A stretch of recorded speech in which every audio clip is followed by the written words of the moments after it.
Hello दोस्तों, कोलकाता के railway station पर एक सामान्य सा दिन चल रहा था। यात्रियों की भीड़, गाड़ियों की आवाजें, चाय वालों की पुकारें, सब कुछ वैसा ही था जैसा हर रोज होता है। लेकिन प्लेटफॉर्म नंबर 3 के पास एक अनोखा दृश्य सबका ध्यान खींच रहा था।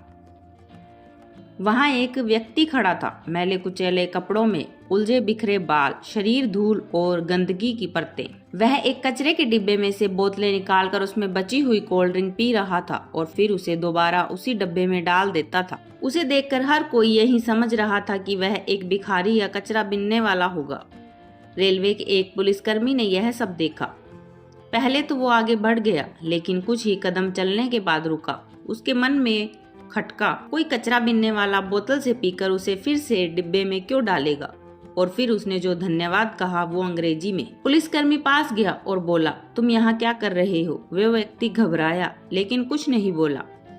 पुलिसकर्मी ने अपनी बोतल से पानी निकालकर उसे दिया। प्यासे व्यक्ति ने झट से पूरी बोतल पी ली और धीरे से बोला, थैंक यू। अब पुलिस वाले को यकीन हो गया ये साधारण भिखारी नहीं है। उसने पूछा, कौन हो तुम? कहाँ से आए हो?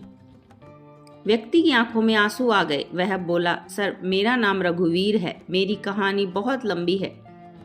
अगर खाना मिल जाए तो मैं सब कुछ बता दूंगा। रघुवीर को रेलवे स्टेशन रूम में ले जाया गया। उसे नहलाया गया, खाना खिलाया गया। उसके शरीर में ताकत आई और फिर उसने अपनी दर्द भरी कहानी शुरू की। उसने बताया, मैं और मेरी माँ गांव में रहते थे। पिताजी का देहांत हो चुका था। मैं ग्रेजुएट हूँ और नौकरी की तलाश में था। एक दिन माँ की तबीयत खराब हुई तो मैं सब्जी और दवा लेने गांव के पास वाले कस्बे में गया। वापस लौटते वक्त अंधेरा हो गया था। मैंने एक गाड़ी से लिफ्ट ली। उसमें 4 आदमी बैठे थे जो किसी अजनबी भाषा में बात कर रहे थे। थोड़ी दूर जाने के बाद उन्होंने मुझे कुछ खाने को दिया। मैंने खा लिया और फिर मेरी आंखें बंद हो गई। जब होश आया तो मैं एक गंदी बदबूदार जगह में था, बंधक। रघुवीर ने बताया कि कैसे उसे एक अज्ञात स्थान पर ले जाया गया जहां कई और लोग बंधक थे। सबको जबरन काम पर लगाया गया। ईंट सीमेंट मजदूरी। किसी को बात करने की इजाजत नहीं थी। अगर कोई विरोध करता तो उसे बेरहमी से पीटा जाता या फिर इंजेक्शन देकर बेहोश कर दिया जाता।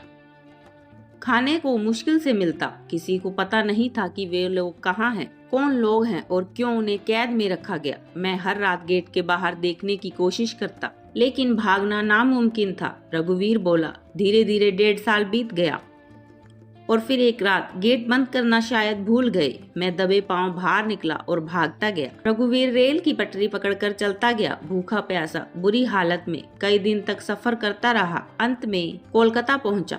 मैंने सोचा कोई स्टेशन तो मिलेगा जहां लोग होंगे, पुलिस होगी, पर इतने दिनों से भूखा था कि कचरे में खाने की चीजें ढूंढनी पड़ी। पुलिसकर्मी ने उससे पूछा, तुम्हारे किसी रिश्तेदार का नंबर याद है?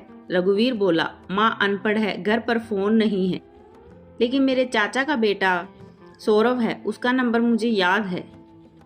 पुलिसकर्मी ने सौरभ को फोन मिलाया। उधर से आवाज आई, रघुवीर, 2 साल पहले वो गायब हो गया था। हमने गुमशुदगी की रिपोर्ट भी लिखवाई थी।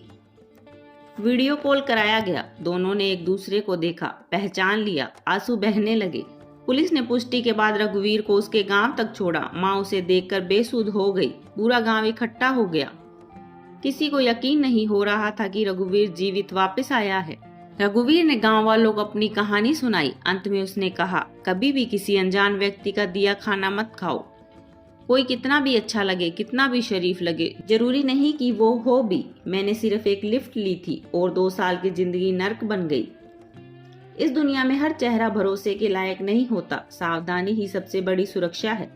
रघुवीर की कहानी हमें यह सिखाती है कि एक पल की लापरवाही जिंदगी को बर्बाद कर सकती है, लेकिन इंसान की हिम्मत, उम्मीद और सही समय पर मिली मदद उसे फिर से दुनिया में वापस ला सकती है।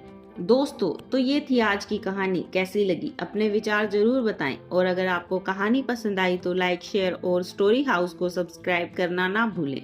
अगली कहानी में फिर मिलेंगे एक नए मोड़, एक नए राज के साथ। तब तक के लिए अपना ख्याल रखिए और कहानियों से जुड़े रहिए। धन्यवाद।